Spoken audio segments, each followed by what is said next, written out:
What's up, everybody? Welcome to another issue of Hops Geek News, hopefully with less technical difficulties this time. I am one of the two wonderful co-hosts, Mash. I'm here with Hoppy Mommy. What's up? Not much. How are you doing? I'm Other than the technical fantastic. difficulties. Yeah, so real quick, in case it doesn't end up coming out, we recorded a really great episode last week on Batman Day, actually. We even went to Batman school and we had a really good thing. And then for some reason, we don't know what happened, but the audio decided to just kind of crash on us. And I have what we recorded. I'm just trying to get it to where it's not messed up. Might be an issue with the Skype. So we'll go from there. Whatever. We have a lot of good things lined up today. We're going to talk some news as always. We're going to talk a little latest episode of The Boys, which was pretty interesting. So that's going to be at the end of the episode. If you haven't watched yet, Yes, from go beginning ahead, to end. go watch it, and then come back. But we have a really, really good guest on with us today, Brad from Common Law Brewing. You may have seen him on some of our hoppy hours. He fills in as a special guest sometimes. And he also Common Law Brewing. He's part of the ownership for that. It's a really great brewery that's going to be opening in Spring Hill, Tennessee, which is about 30 minutes outside of Nashville. And hopefully the spring, maybe summer, depends on the whole pandemic situation, which we're actually going to be there for. He's going to be joining us to talk about Awesome. pumpkin beer and how it gets made. We brought it up last week. We're like, man, we've heard that some people put too much in for pumpkin beer to overcompensate. So we decided to bring a brewer on and have a little special guest. He's our first guest on the show, so I'm pretty excited about that. However, today, right now, I'm drinking a little goodness from Loose Screw Brewery. They released a new beer not too long ago. It's called Hokey Hophead, a 6.3% IPA. Really good. I can't get enough of Loose Screw. I haven't been there in a while, unfortunately, and I finally got there yesterday. And funny enough, it sounds like somebody's going to be filming a horror movie at their brewery here coming up. I don't want to spill too many beans from the conversation that I listened in on in case they happen to hear this and they're like, no, don't say anything. But yeah, good things coming out of that brewery. They're one of Idaho's biggest upcoming, Boise, I should say, is biggest upcoming brewery. And they're going to be expanding soon. But what are you drinking over there? How you doing? I'm good. I just opened a Double Thunder Funk Double IPA. It's from Bentwater Brewing in Massachusetts. They just started distributing down here, so we've been getting quite a few of their IPAs. But I picked this one today because it gave me some Gorilla Grodd feels.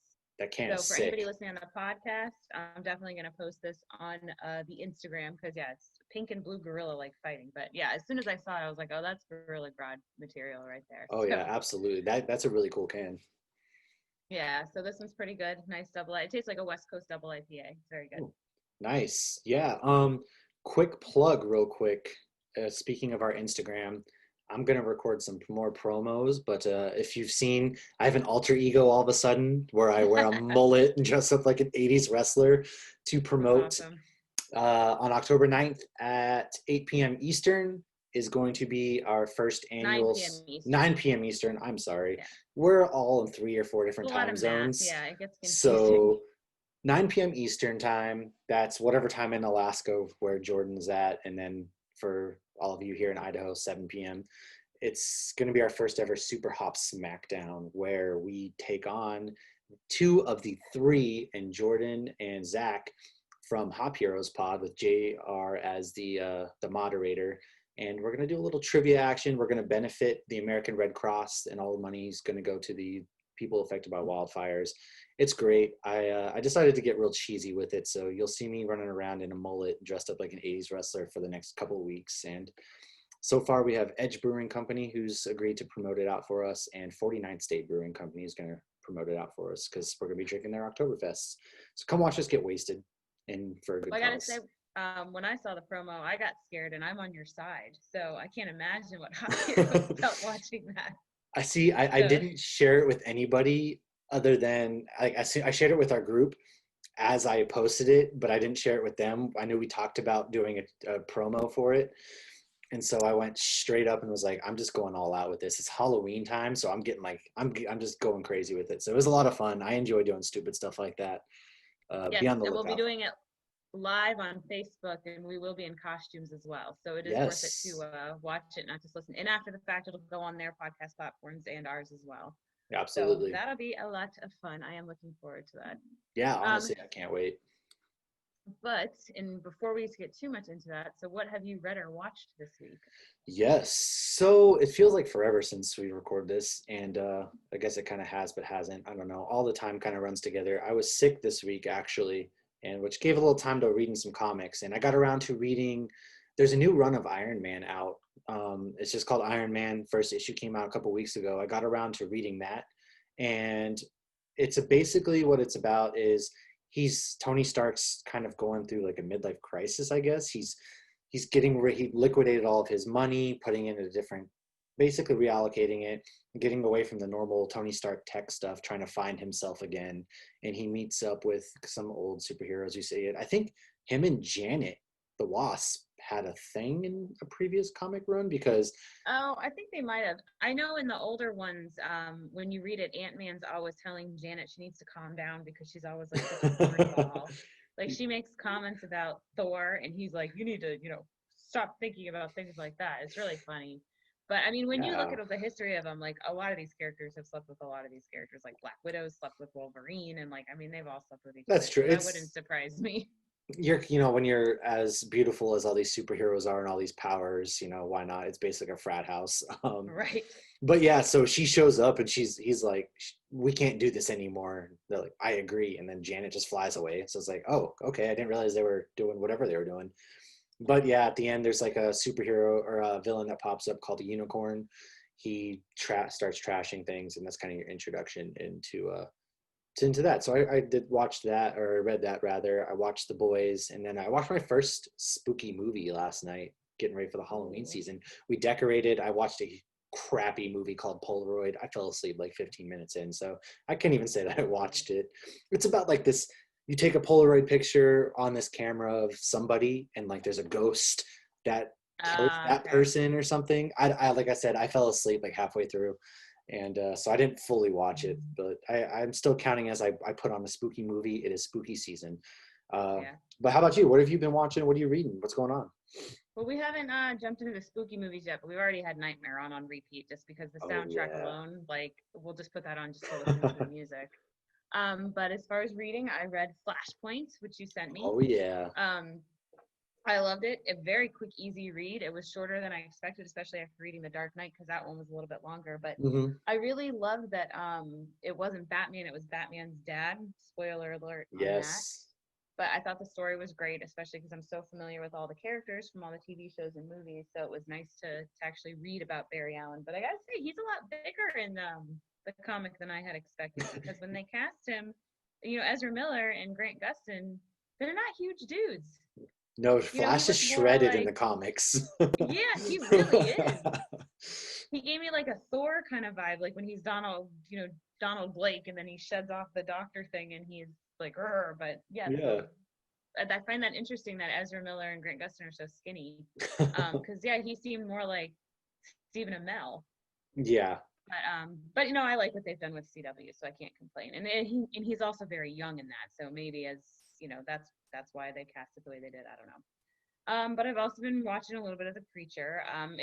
It is kind of slow. The story moves a little slow.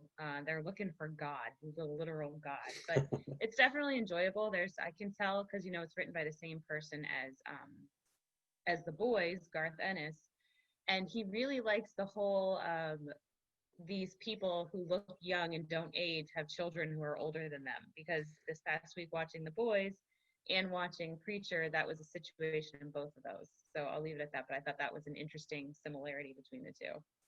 And what else did I watch this week? Oh, I watched A Tribute for a King with Chadwick Boseman. I finally got around to doing that. How was that? I It haven't been was able to good. bring myself to it yet. Yeah, it was impressive that they did that within like 48 hours of him passing. You had almost all the Avengers said something. I mean, they had Oprah on there. They talked about Denzel Washington funding him to go to. It was really good, very well done, and of course, towards the end, they're kind of like promoting early screening because by the time he was diagnosed, he was stage 3. Hmm. So no, it was really good, definitely worth watching. Um, I didn't cry as much as I expected to, so that's good. So, I because it wasn't just, they weren't just pulling at your heartstrings. They were literally just honoring all these characters that are mhm. so iconic that he's brought to life. And I'm halfway through Hop Heroes last week, but they do a whole episode where they actually talk about each of the movies Yes, he's they in. So do. it's almost more of a breakdown. Because we just kind of did a toast and a tribute and like thank you Chadwick Boseman on ours, but they've done a whole episode. So I do recommend if you're a Black Panther fan, if you're a Chadwick Boseman fan, or just a fan of cinema in general, it's definitely worth it. It is on Disney Plus now. Disney Plus has no commercials. Hulu does. And then go listen to Hop Heroes Chadwick Boseman tribute as well. So Yeah, I'm gonna have to watch that. I watched Endgame with my son for the first time. Well, not for the first time. I've seen it a million times. He's seen bits and pieces, but we watched it together and man, of course he has no idea. So when the portal's all open, everyone starts coming out. He's like, "Oh, it's Black Panther. Oh my God, it's Spider-Man. Oh my God, it's this." And he's just like naming off heroes and I'm sitting there like, "Oh my God, it's Black Panther." And you just everything kind of hits you and you're like, "Oh man, you're never gonna see Black Panther new like scene. that." He just comes out of the portals and it makes it that much more iconic now going back and Yeah. watching it than when you first watch it a million times, because yeah, it's iconic, but knowing what we know now, it's just holy shit, dude, I can't. And it kind of hit me in the feels, and then see my son like just losing his mind over all the superheroes, I was like, oh man, I'm getting hit from all angles. What is these emotions I'm feeling right now? Yeah. So We haven't had Endgame on since then. We've had Black Panther on since, but we haven't seen Endgame since July. wow, man, But it still holds up. It still holds up. oh, definitely. I could watch it again, again, and again. I mean, you don't get the initial feels you got the first time, but you still get the feels. Oh yeah. Definitely. Any those I'll just listen to the Portals music on the soundtrack just when I need to get amped up for something. I'll be sitting There at you go. work and I'm just like, man, I need that motivation. I'll throw on the Portals soundtrack or the soundtrack for Avengers, just play the Portals and I'm like, all right, let's get to it. I'm ready now. Yeah, it's amazing what a little bit of movie magic can do. I feel like every year Yeah. Elf, the scene where Santa flies through New York, I'm always like, Yes. that's Christmas. Well, yeah, because it takes you back, and you're like, oh, that's the Christmas spirit that you kind of lose as you get older. And it's different when you have kids that are younger because you can kind of revisit that Christmas spirit that you might have lost. But then everyone gets older, and then Christmas becomes more of just like, go through the Gotta get motions. everything done. Yeah, Yeah. it gets kind of hectic, and so I'm finally excited because my kids are at that age where you can really start playing up the Christmas ham and just Yeah. go crazy with it. We just decorated for Halloween. My son's like, it's spooky. The house is spooky. So all that kind of stuff is fun and exciting now. Yeah. My And 3-year-old just goes, this is Halloween. This is Halloween over and over and over. It's I cute the first we 5 minutes. it's cute, but then it's like, okay, we get it. My Well, then we're he's not like, is it Halloween today? Can I have candy today? Fuck, no. no. Well, yeah, because my son would be like, hey, tomorrow's Halloween. I'm like, no, we still have a month. He goes, but tomorrow's Right. Halloween. I'm like, no, it's not. Halloween time. Yes, All it's right. this. So, We have breaking news. news. We do have some news. Doo-doo-doo, doo-doo-doo. Let's see. According to a report by Variety, Nick Fury Disney Plus show is coming our way, but and it's going to be obviously played by Samuel Jackson. They reportedly are going to start filming at some time here soon. He's going to be the main character, and we're going to get a little Nick Fury show. Wow. I kind I of didn't realize that. I thought he was just going to be guest starring on some of the other no. shows. He Oh, is nice. like it's the Nick Fury show. So I wonder if it's going to be him rebuilding uh Field. yeah, after the end game stuff, because you got to move forward now. And I mean, maybe they'll do a bunch of flashbacks potentially, but I kind of feel like you don't need that after Captain Marvel. So it's Mhm. probably gonna be him, and I'd expect to see Colby Smulders popping up as Maria Hill. I'm sorry, because they're 1 and 2 without they always are together. So I imagine Right. she'll be popping up as well. But yeah, we got a Nick Fury show coming. Um, I was browsing Reddit, and I follow something called Movie Details. And well, something that caught my eye was in Deadpool 2, they were going over the superheroes of who they can bring into their X Force. And Yeah. uh, Seems redundant.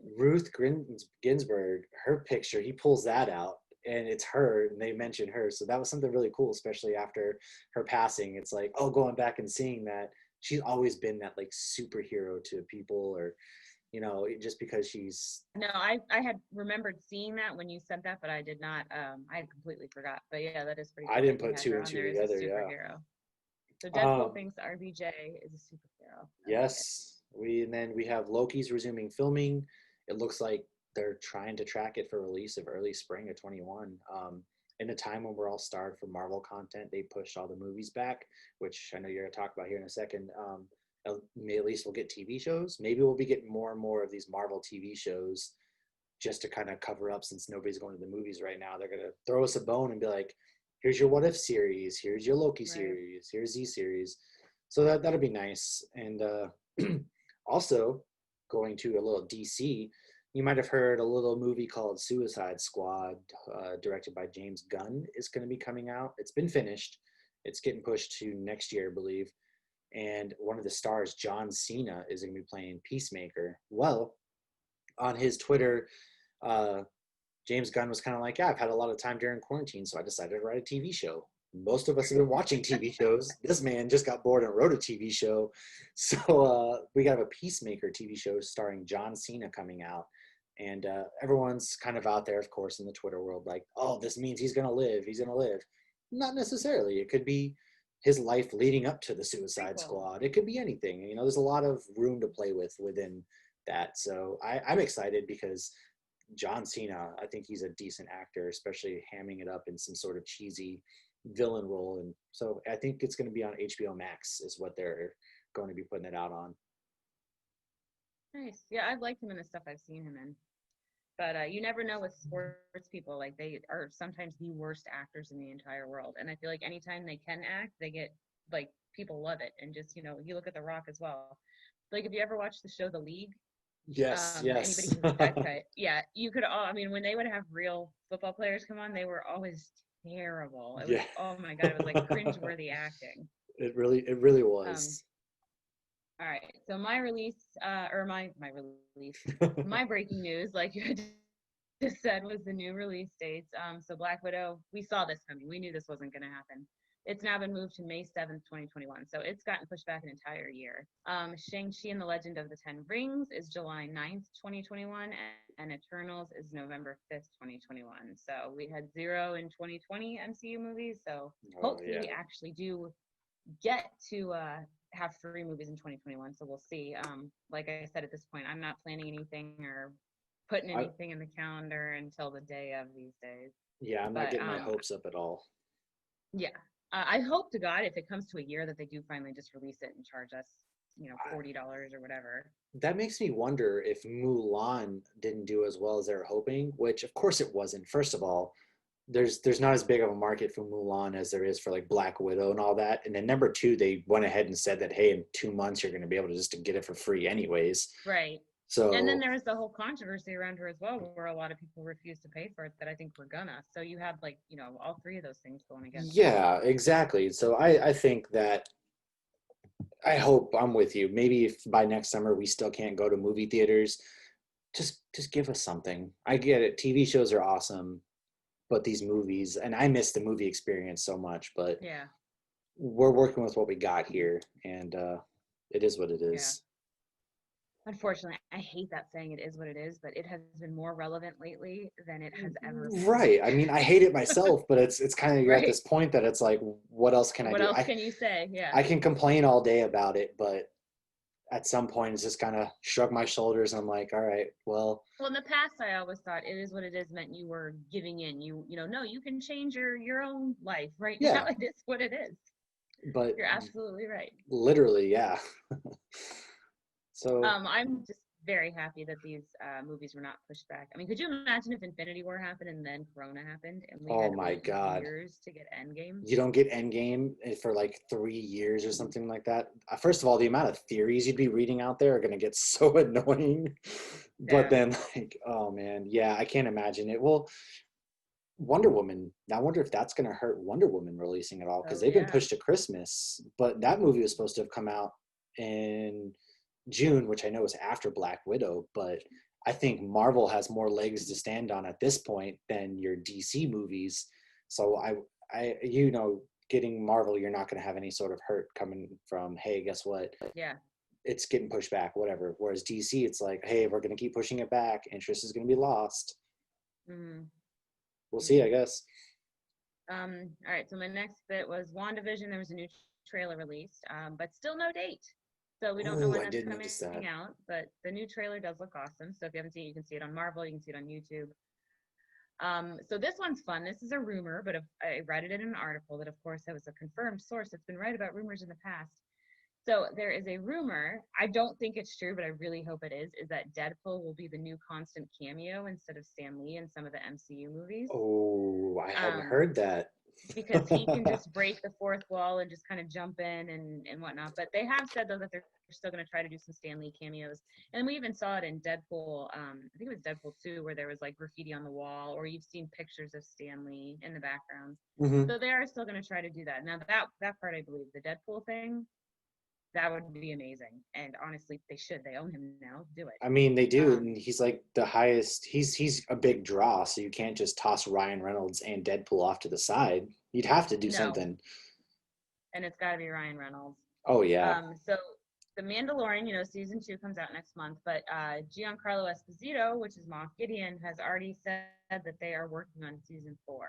So, I mean, not damn. surprising with the success of the show. It seems to be the most popular thing, honestly, in the Star Wars world right now. Yeah, oh So they're yeah. already working on 4, so that's good. And then WB, I think I don't remember if you brought up this one or I did. They're looking for Jim Carrey to play an older Joker. He wouldn't be the actual Joker, but someone more so inspired by Jaquan Phoenix's Joker. Because now that they have the multiverse, I think they're like Pandora's box is open, and I think that they're just trying to come up with all these ideas and everything. I personally think of Jim Carrey as the Riddler, Agreed. but I mean, he has played really dark roles as well. So I mean, I wouldn't put it past him that he could do it. But to me, I mean, he's too goofy. He's the Riddler. Well, yeah, but I feel like the Jim Carrey of the last 10 years, that poor guy has been through some stuff. Like he Yeah, doesn't he play looks rough. the goofy characters anymore. I mean, you have all of his movies in the 90s. He was at the top of his stuff. I love Jim Carrey. But I think I mean, you got him in Sonic, which he did a really good job in Sonic, I Oh, I thought. haven't seen that. Yeah, Yeah. he did a really good job at Sonic, and they're going to make a sequel where, Dr. Robotnik, spoiler alert, there's a scene that kind of has him in the bald look with the mustache to kind of set you up for that sequel. So maybe, but I don't see him playing a Joker. I don't think he I would mean, probably. I don't see it well, personally. I don't see it either. But at the same time, like, I mean, he did Man on the Moon. Eternal He has Sunshine. done. He has done roles like that. Yeah. So who knows? I mean, if they're playing with it, obviously they see something, and Joker can be so many different characters.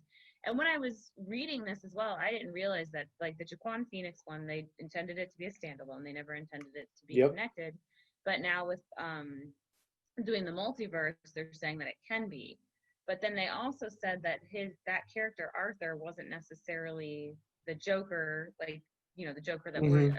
accustomed to. It was somebody that inspired the Joker. So yeah, the beautiful thing about the Joker is they never give you his true origin because he doesn't even know himself. And that kind of lends you to open up to all these different opportunities of, is this the real Joker? We don't know. Is this all Another these different, copycat. right? And because he never has a true origin. And that is the best thing about it. And the best thing DC could do, I think, is, hey, let's go ahead, let's go out there. We will play into our multiverse because there's so many things you can do with that, and it's different. And yeah, I'm interested to see how that plays out. Don't do a sequel for the Joker, but there is something to play into there, and then maybe they all collide, something along those lines. Yeah, I mean the world is infinite now. They can do whatever they want. Just do it good. Have patience. That's my only advice to DC, because I know everyone at DC is going to be listening to this podcast. Oh yeah.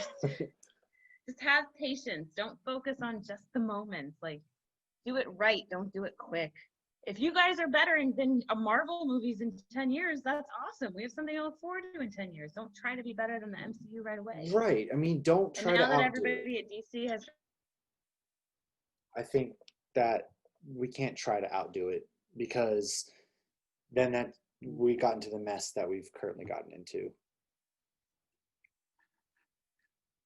Oh no. oh, my frozen. You were frozen, yeah.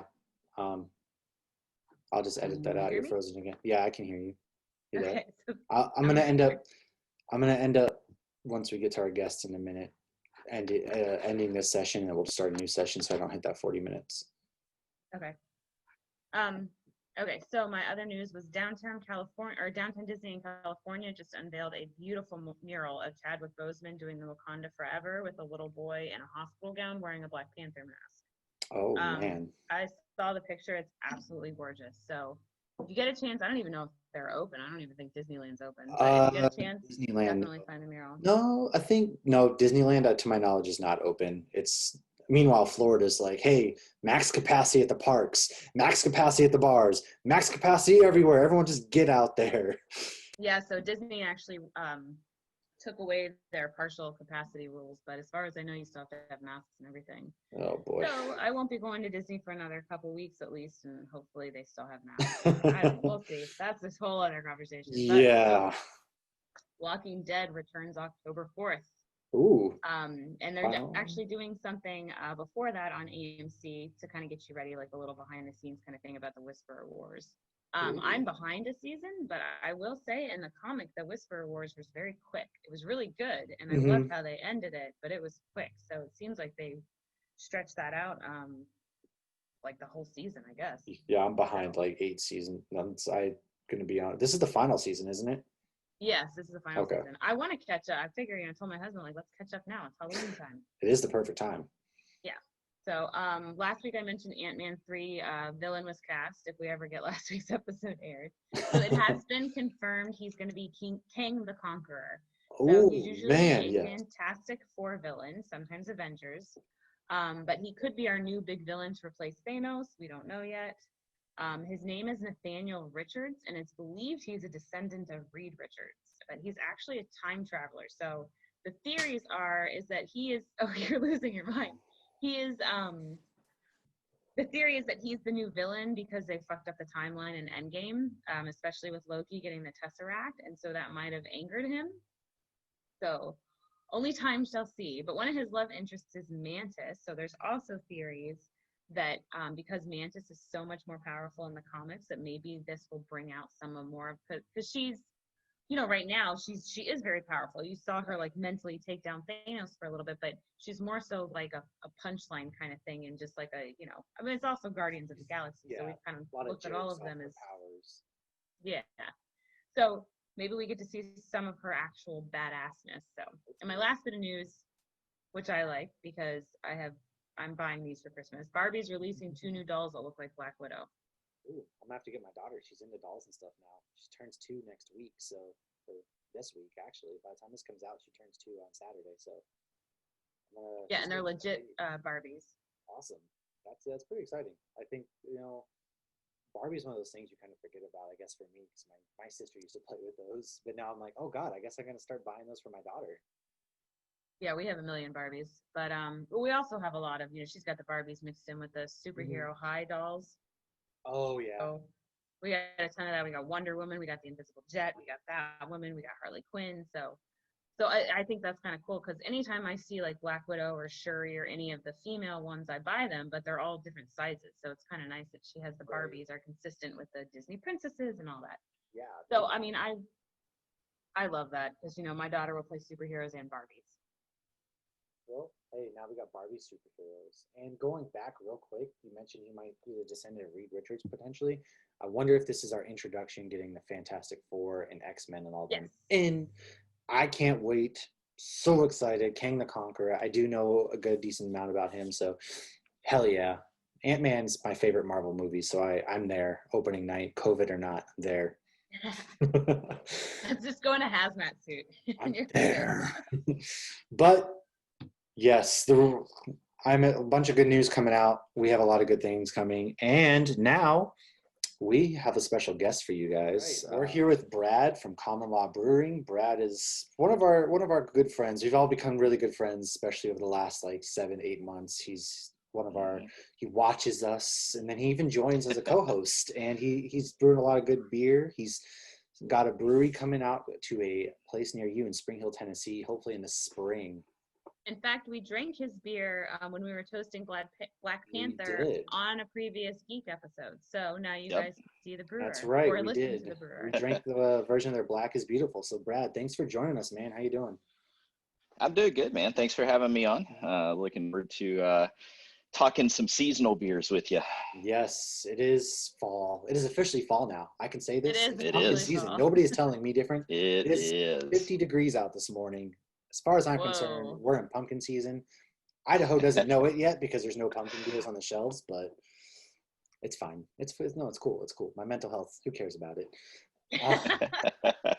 But yeah, so last week Episode is spiraling. this episode is spiraling quickly like my mental health. Anyways, we were talking last week about pumpkin beers and how a lot of brewers tend to maybe overcompensate. They add a lot more spices into it. And so we're like, what better way to figure out the science behind brewing a pumpkin beer? Because you guys are brewing a pumpkin dunkel, which I believe you guys actually tested out this past Friday. And want to hear straight from the source of someone brewing it, the science behind it. Yeah, so I agree with you. I think a lot of pumpkin beers that are on the market, people think to make something pumpkin, it has to be like all the way pumpkin.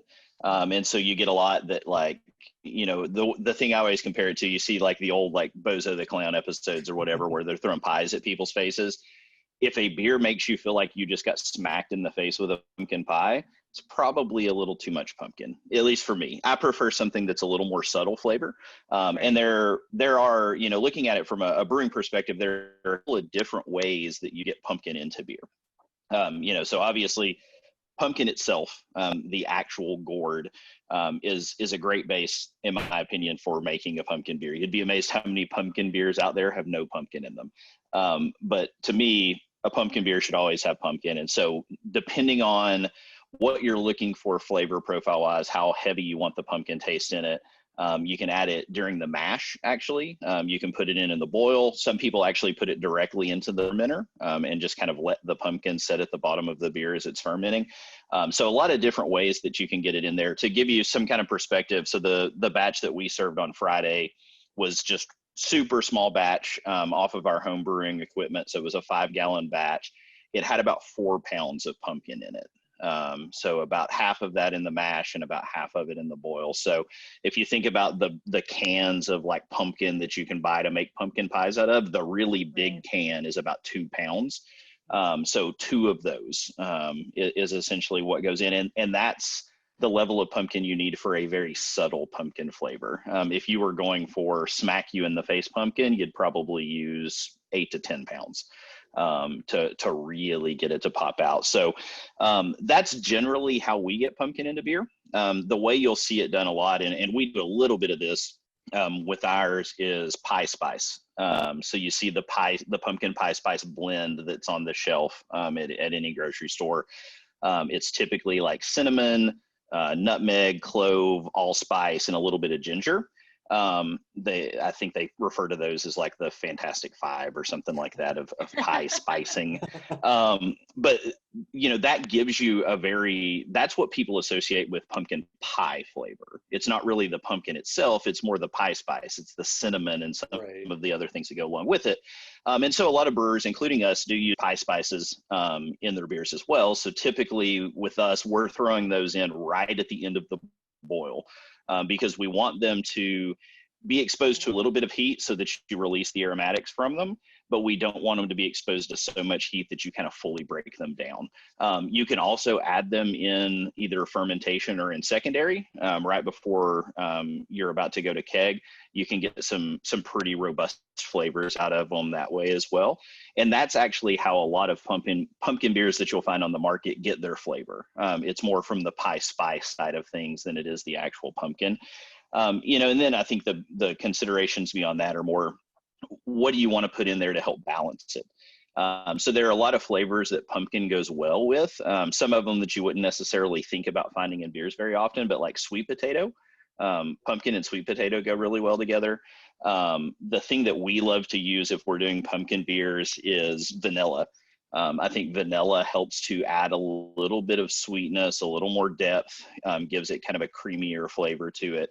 And obviously, anytime you're talking pumpkin pie, there's going to be some, if not in the pie itself, you're putting whipped cream on top of it, you're getting some good vanilla flavor out of your whipped cream. And so to us, that's that's kind of a must for pumpkin beers. I think it really balances out the earthiness of the pumpkin really well.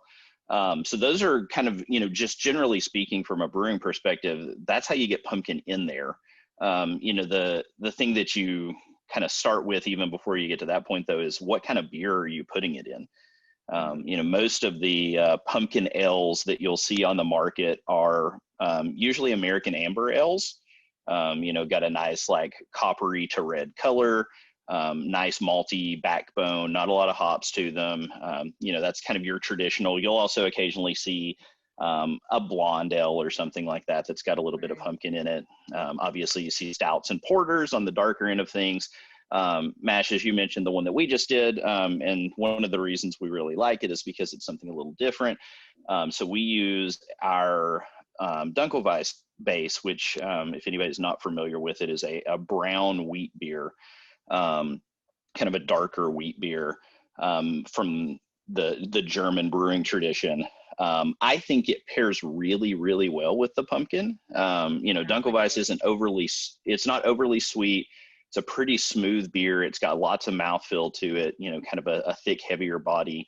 You add a little bit of like subtle pumpkin, a little bit of pie spice, some vanilla on top of that, and it really makes for a well-rounded beer. We served it Friday night at an Oktoberfest here locally, and just got absolute rave reviews. Yeah. And it's funny because pumpkin beers are they're controversial. They're divisive. There's a big controversy behind pumpkin out there. Yeah, they are divisive, and it's one of those styles of beer that some people love it, mash. Some people just hate it. Like it, yeah. the sound of pumpkin beer just makes them like want to strangle somebody. Yeah, it really is. And it's funny too, if you look at, and I know we've made fun of Untapped ratings on numerous occasions because of their just blatant subjectivity, but if you go look on Untapped and just search for pumpkin and let it bring up all beers with pumpkin, and you can actually sort it by how popular the beers are. So the popularity on Untapped is a mix of how many check-ins the beer has and its overall rating. So if your beer's a 3.9 rating, but it's got 200,000 check-ins, it'll be listed as more popular than a 3.95 beer that only has a couple hundred check-ins. Just because more than likely you have a beer overall, it's just the other one just doesn't have enough check-ins to really see what it should be rated. Size, so right. If you rate, right. If you rate by popularity on Untapped for pumpkin beers, Southern Tier Pumpkin is the #1 beer on the list, which is probably, that's my go-to pumpkin beer. They all make a cold pressed coffee version of pumpkin, which is probably my favorite pumpkin beer that I've ever had. But it's really interesting. It's really interesting if you look at the ratings. So like, pumpkin is the most popular beer on there. I think pumpkin is like a 3.8 rated beer. It's not, it's, if you go to the stout list, the highest rated beer on it's like a 4.78 or something like, it's just really high rated beers. It's like that in general on Untappd though, like certain New England IPAs will, like the best one will be rated very high, but then you go, oh, this is the best Pilsner and it's rated like a 3.8. Yep. So I feel like that's very common in general with a lot of styles on Untappd, because when I check a beer in, I try to check it in for what it is, not necessarily my personal preference. I may make comments if it's like, well, I'm not big into sours, or if I really just don't like this style, I just won't rate it, but I'll check it in so I remember where I got it. But it kind of blows my mind with some of that stuff. Yeah, and stouts are always rated higher. Yeah, stouts are real high, hazies are high, fruited sours are high, but it definitely, and that's the subjectivity of Untappd. I think if Untappd were to work properly, everybody would have to understand how the beer they're drinking compares to what that style should be. Right. But it's made for a layman. But it's not. Yeah, it's not. It's made for just the random guy who walks into a bar. Exactly. So I had a friend last night at a brewery. Sorry, I didn't mean to cut you off, but she was at a brewery last night checking in her beers, and the actual one of the owners or somebody who worked there came over and said, "Are you the one checking beers in on Untappd?" And he goes, "Your threes are gonna tank us." Oh my, she got called Yes. out at the bar. Oh my She God. got called out at the Oh brewery. I my won't even God. say her name on air, but yeah, I was like, Yeah. whoa. It's But, like, okay. well, maybe brew Yeah. better beer, I guess. I don't know. It's all subjective. Yeah, and there's a huge subjectivity to it, and it's funny too because so the beers that we served Friday night, we served 3 beers, and this was not a huge event, probably a couple hundred people, nice outdoor, had live German music, had a food truck serving bratwurst and stuff, and I think there were 20-ish breweries or so there, so handful of people other than us, not a super big event. We were pouring just like 2-ounce sample pours. I will say we kicked our kegs before anybody else at the event. So it was a 4-hour event. We ran out of beer about 2.5 hours into it. So, and we had a line the whole event, which was awesome. We got really good reaction out of the beer, but the 3 beers that we put out, for that event, we did an all German lineup since it was an Oktoberfest event. So we did our pumpkin dunkel, that we've already talked about, which we call "Well, I'll be a pumpkin's dunkel." Okay. Yeah. Well, I'll be a pumpkin's dunkel. I love that. And then we also did kind of an obscure German style called a Kottbusser. That's it's a wheat beer, a blonde wheat beer that was outlawed when the Reinheitsgebot passed because it has additive ingredients in it. It has honey and molasses in it. So if you think of it, it's somewhat like a honey wheat, but it has a little more earthy flavor because of the molasses that's in it. Really smooth, kind of full-bodied blonde beer. So we served that, which I can almost guarantee you that anyone that tried it, it was the first beer of that style they've ever had in their entire life, because it's just a really rare style of beer, which was kind of cool. And then we had a Schwarzbier. So if you're familiar with Schwarzbier, it's a black lager. So normally has a nice roasty flavor to it. We use dehusked dark malts to get that flavor in it without adding a lot of bitterness. Crisp, clean, just like you would expect out of a lager. To me, it's the perfect fall lager because it feels a little bit better in cooler weather because of that roastiness and almost an iced coffee kind of flavor. Right. But it's still light, it's still crisp, it's still refreshing. It's only about 5%, so you can drink them all day. So those were the 3 beers that we took with us. And it's funny. So we had them all loaded into Untappd ahead of the event so that anybody that had them could check them in if they wanted to. And it's really funny to see just the absolute range of ratings that these beers got checked in at, and especially like the pumpkin one. I think somebody gave it like a 4.5, and then I think somebody gave it like a 2.75. Like there's no way that the same beer coming out of the same keg at the same time in the exact same situation could possibly be either that good or that bad. Right. It's just the subjectivity of the ratings coming out of it. And so, typically from a brewing perspective, like when I put stuff on there, so I know we've had this conversation before. When I use Untappd personally, I'm just using it to keep up with what beers I've drank. Oh, yeah. I'll use it to look up what's in a beer, what hops are in it, what fruits in it, what adjuncts are in it. If it's a stout, just a little information behind the beer, but really I'm using it to say, okay, did I like it? Did I drink it? And that's all I really care about. But when I'm looking at it from a brewer's perspective, really all I'm looking for is there a flaw in the beer? Did we put something out in cans where it got oxidized in the canning process and it's across the board getting a lower rating because there's something flawed? Or is there some taste in it that people we thought it was fine, but people as a whole just really don't like it? With our pumpkin, was there too much pie spice? Or was there not enough pie spice? Which is probably more the case on this one. I think next time we do it, we'll probably up the pie spice a little bit. But so that's really what we use it for, and some comic relief, honestly. There's an Instagram account. It's either WTF Untappd or Untappd WTF. Yeah. That all they do is post stupid reviews from Untappd, so that people can just laugh at the absurdity. They also post all the funny glasses. Untappd WTF. Yep. But yeah, there was one, maybe it might have been Worst Beer Blog. That's another great one where somebody complained about the beer tasting fermented. Oh my God. Oh man. Yeah. That is, I use it the same I'm guessing to give this person benefit of the doubt, maybe she meant oxidized, but she was saying fermented and she stuck with it. So for You anybody who know, doesn't know, Yeah. all beer is fermented. That's how you make Yeah. they beer. literally go That's in how you make beer. fermenters. So I Yeah. actually have Yeah. a question. Sure. Oh, about the pumpkin, because when I did, for anybody who listens to Hop News knows that I do beer school, but my beer school is Hmm. solely research based. It's not personal experience Yep. because I've brewed a couple times and it hasn't been so great. So when I was researching the founding fathers, I found out, that George Washington was the original basic bitch and brewed pumpkin beer, but that the Yep. pumpkin all fermented and it didn't taste like pumpkin. So do Hmm. you have to do, and I assume that's where all the pumpkin pie spice comes in, but do you Yep. add pumpkin later so it doesn't ferment so much of the flavor away? Yeah, so there are kind of two different ways to approach that. The pie spice is probably the common way to approach it. So anything that has sugars in it is subject to fermentation. So to get a good pumpkin flavor in just using pumpkin, you just kind of have to up the amount of it that you have in there. The thing that you're going to run into, regardless of when you're adding it, so if you're adding it in the mash with your grains, you're pulling some of the pumpkin flavor, you're pulling some of the sugar from the pumpkin down into your wort. If you're adding it in the bowl, kind of same thing, you're adding sugars directly into it.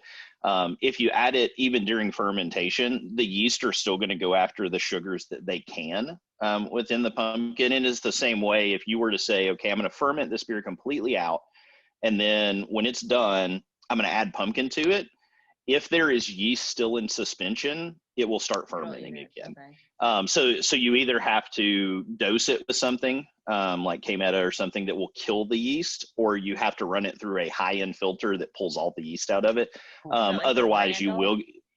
you will get re-fermentation. Or if you keep it cold enough, if you go ahead and bring the beer down to like 38 degrees, bring it down to a serving temperature, and then add more pumpkin, the yeast won't re-ferment because it's too cold for them to re-ferment. So a lot of times if you see, you will see, this is really common in sours, you'll see fruited sours that have a little label on the side of them that says contains fresh fruit, must stay cold. Oh, yeah. Reason it must stay cold is because if it comes up to room temperature, there are active yeast in fermented fruit. It will start fermentation again, and when you open that can, it will go Fun fact. And they're everywhere. always If the like can, bright red. if the too. can It'll go doesn't like that explode, in your car as well, because I've yeah. had some If the can in my doesn't car. explode first, yeah. So there are some ways to do it where you can keep unfermented sugars from pumpkin in it, but really it's just a matter of getting enough of the pumpkin itself in there to give you a good baseline flavor, using a little bit of pie spice to kind of tease that out a little bit, and then using some complementary things to help, kind of build a nice little world around the pumpkin to help showcase it some. Are there Awesome. certain yeasts that will, I guess, die out sooner than others that you might choose to use for that, or no? Yeah, your yeast is normally driven by beer style, but there are definitely, so each yeast has very specific characteristics to it, and there are hundreds of different yeast strains out there. Really, the one that you would think about in terms of that would be probably attenuation. So attenuation is just a percentage, and what it tells you is, on average, when you give the yeast 100 parts of sugar, how many of those parts of sugar will the yeast eat? And some yeast have higher attenuation, some yeast have lower attenuation, some yeast are down in the 60s. So they leave a lot of residual sugar, and that's just kind of how they function. Some yeasts are up in like the 80s, even into the 90s, and so they produce much drier beers.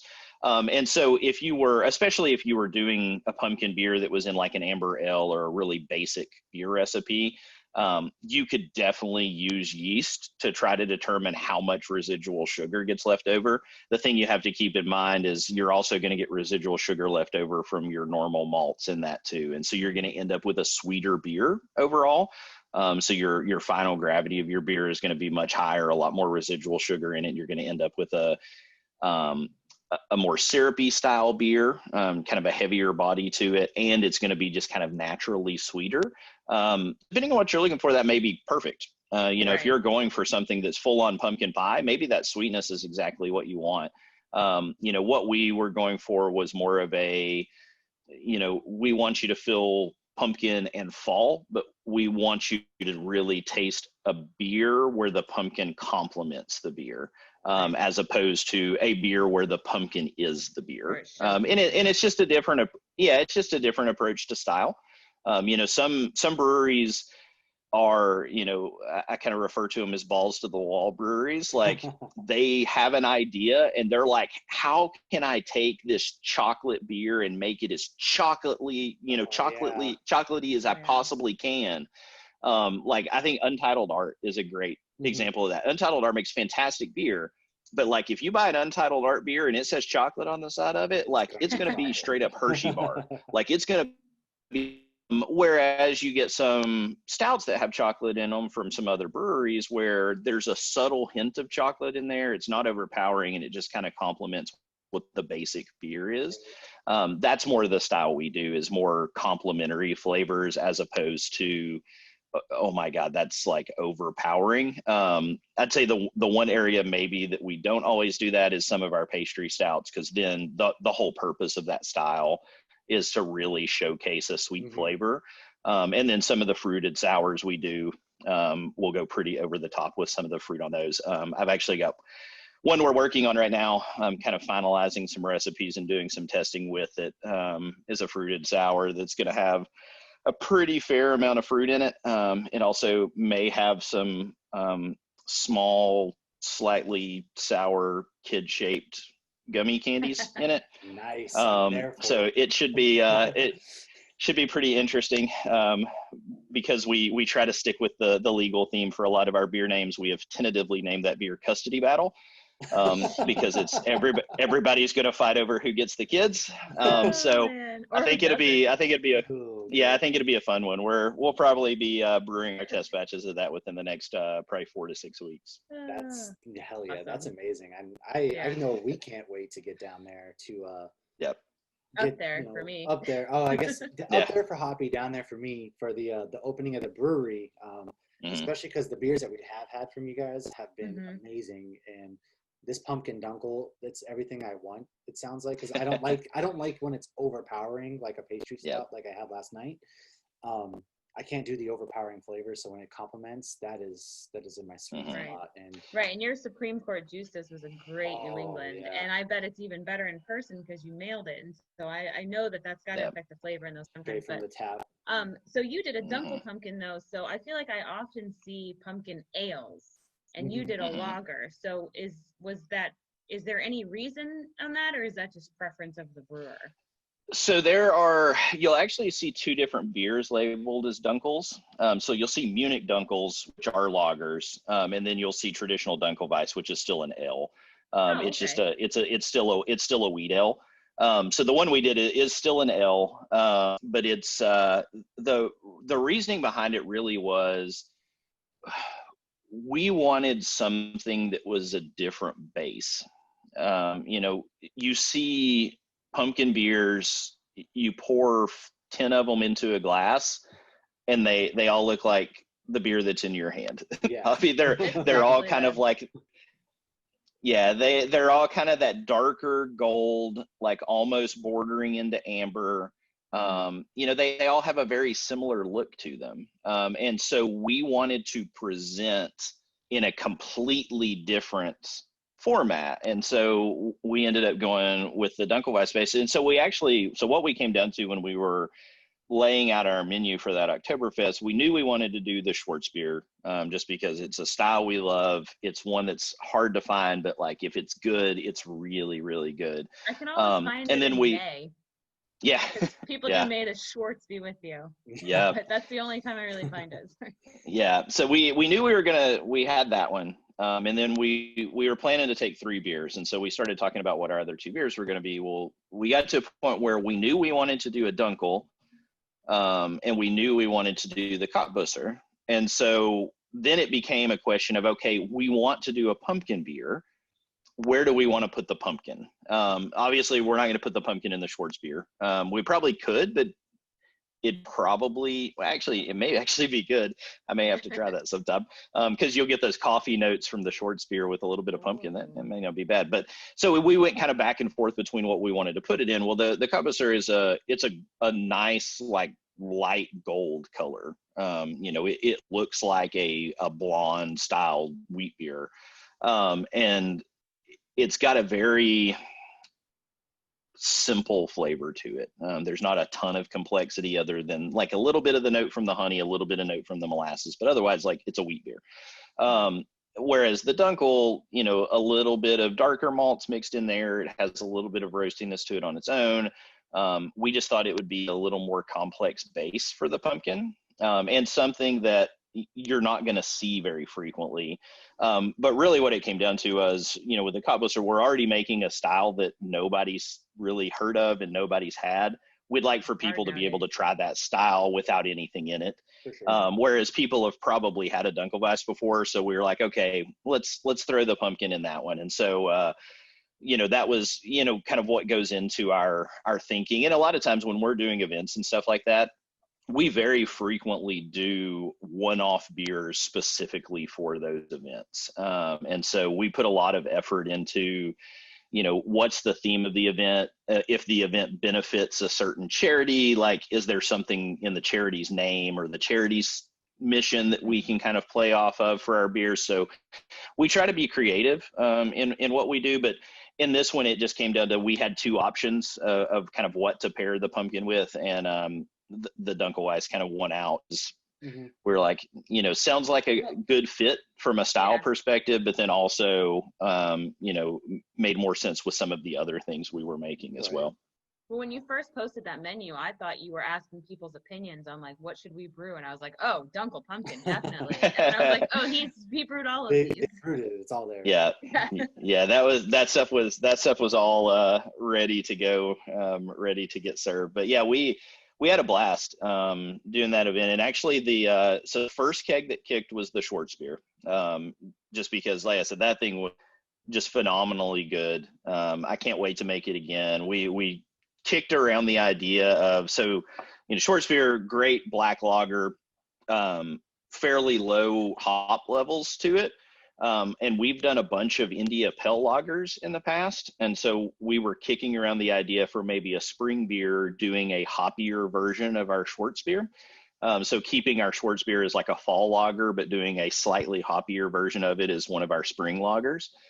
So that, as we get through winter, I'll have to brew it in winter to get it lagered in time, but keep an eye out for that one. That may be one we're planning to do. So that keg kicked first. And part of that was because there was, out of the 20 brewers that were at this thing, I think we had the only Schwarzbier. Whereas I think almost everybody there had a Dunkelweiss. Oh, really? So yeah, so the Schwarzbier kicked quick. Yeah. So the pumpkin Dunkel kicked very, very shortly after that. And there was a gentleman, I didn't actually have a chance to talk to him in depth enough to catch his name. We were pouring somewhere between 2 and 4 ounce samples, just to kind of depending on what people wanted, but they had these little 4 ounce steins essentially. Poured him no less than 8 of those pumpkin Dunkels. So clearly he liked the beer. I think he was just like, he would circle to the back of our line and just come back up and keep getting it over and over again. So yeah, so that one kicked next, and then the Cobbler kicked last, but it was 3 minutes or something like that after when we kicked the others. So it was an awesome experience. It raised money for a really great charity here locally called Room in the Inn, that helps support housing, clothing, food, those sort of things for women and children that are coming out of abusive relationships. So raised a lot of money for a really, really awesome cause. This was the first year that they've done it, and they've already said, spectacular, worked out great. We're definitely doing it again next year. So we can't wait to be involved in the second annual Columbia Oktoberfest that they do. But yeah, it was a great event. It was fun to roll out some beers that we were kind of playing around with, which is always one of the things that we enjoy about doing festivals like that, because it allows us to get some really instant feedback on maybe some weird choices that we've made here and there, and begin to take those beers and say, okay, which ones of these do we want to keep and dial in to do repeatedly, and which of these were like, cool, it was fun to do it that one time, guess we'll never do this beer again. That's awesome. So we got to start wrapping things up and move on to the boys, but I can't think of a better segue than smashing pumpkins and smashing heads. Yes, I know. Yes. You've watched The Boys, correct, Brad? Yes, I watch it every week, and watched this past week's episode already. Perfect. So So we'll I can hang out and talk. we'll have If you you we'll haven't have you seen do a it, little review with us. Yeah. yeah, if you haven't seen the new episode of The Boys, this is where you stop listening now and Spoiler watch it and alerts. come back. Watch it and then all come the back. spoiler Spoiler alerts. alerts. Yeah. This we have 2 episodes left after this past week. Oh, that's it. Because That's terrible. But thank God we don't have to wait for much long because we have Mandalorian coming out on the 30th of October. So while there may be a couple weeks in between, we have 2 episodes left of The Boys. And Supernatural comes back for That's a little true. bit. A lot of TV shows are going to be coming back, but this week on The Boys, man, there was a lot to kind of unpack there. I feel like. Dude, I mean, they started with the creepiest sex scene imaginable.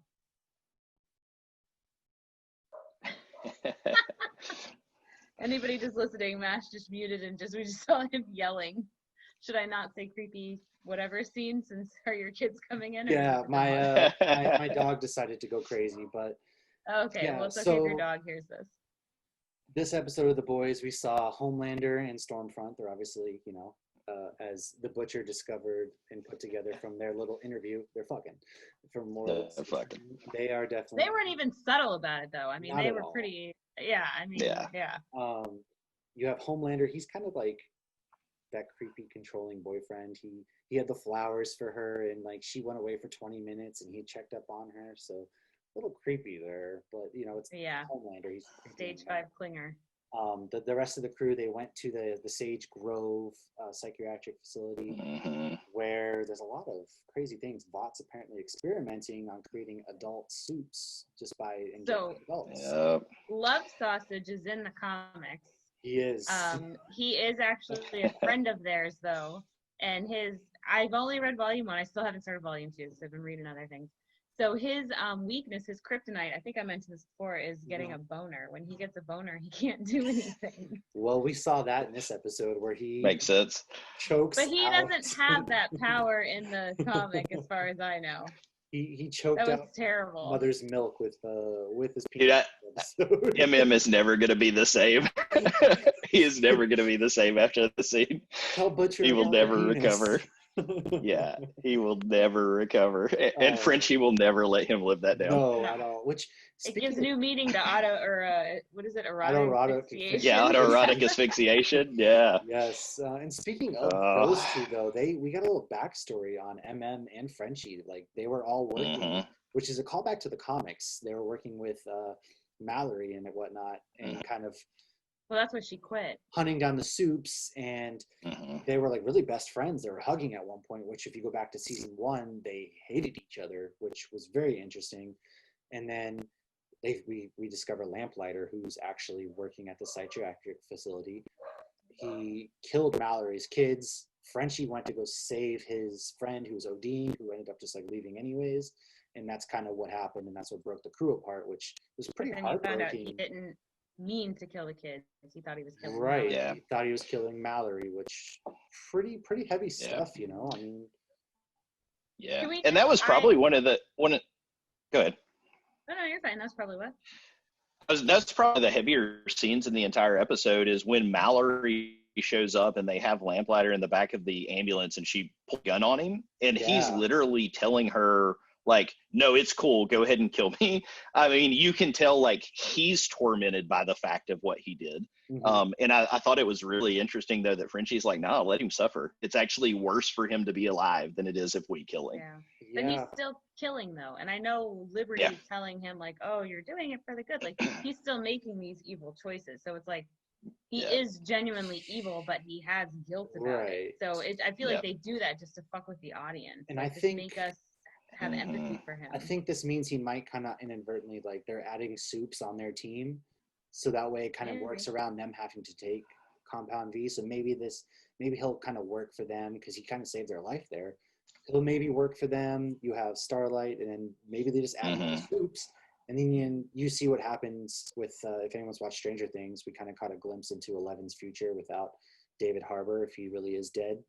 He's not dead. And he's obviously not dead, but saying an alternate universe, this is 11 grown up telekinesis just ripping people to pieces inside this place and then disappears. I'd be interested to see how she comes back into play later on as well. And yeah, there's a lot to unpack. And I kind of feel like Homelander is going to eventually turn on Stormfront. She came out and said, hey, I was the first soup. I'm a Nazi, essentially.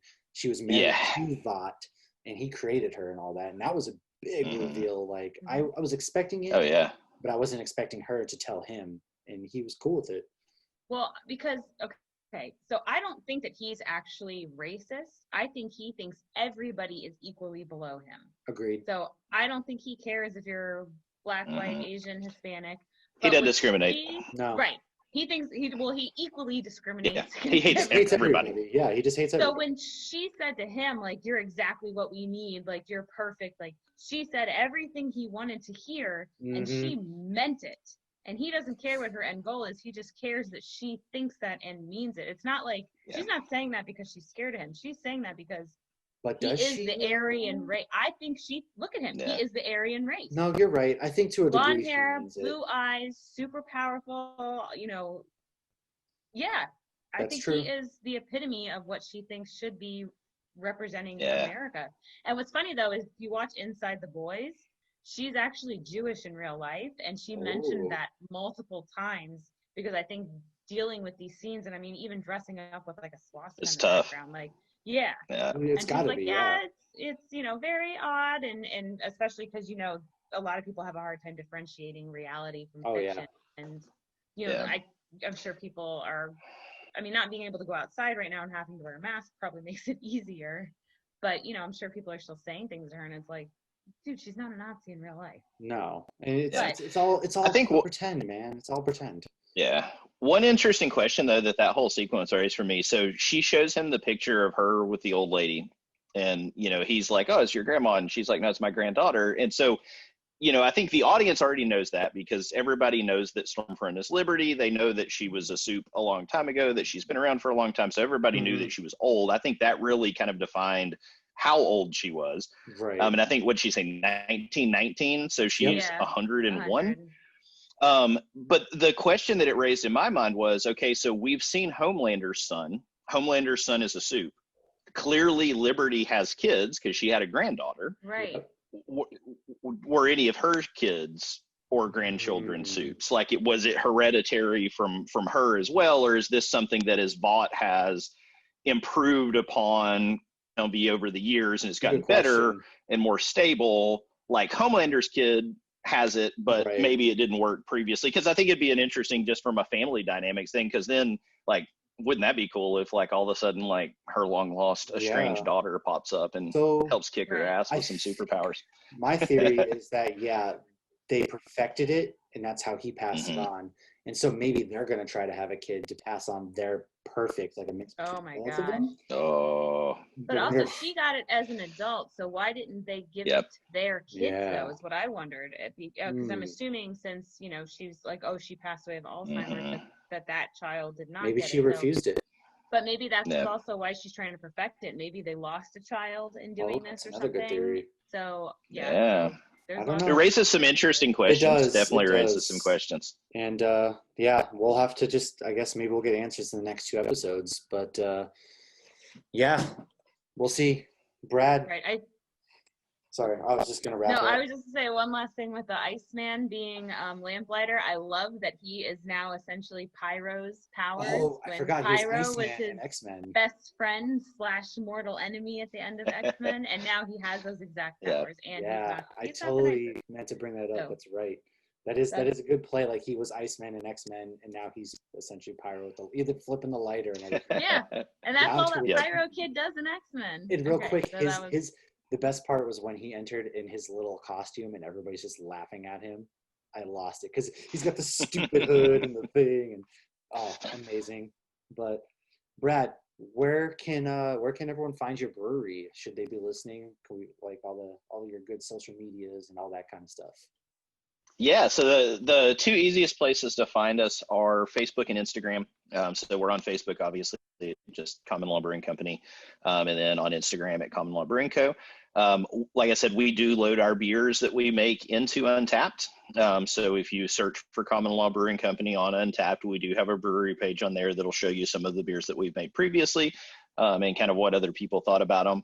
On our website at commonlawbrewingco.com, we do actually have a mailing list as well that we'll send out information through. The main thing that we use the mailing list for, though, is to give out beer samples to people. It's a little tougher if people aren't local to us, but if you are in the Middle Tennessee area, I definitely recommend you hit up our website and make sure you join the mailing list.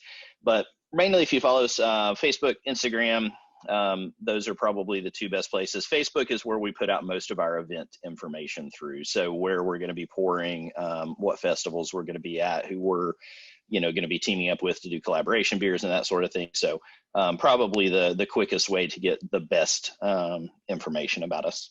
Perfect.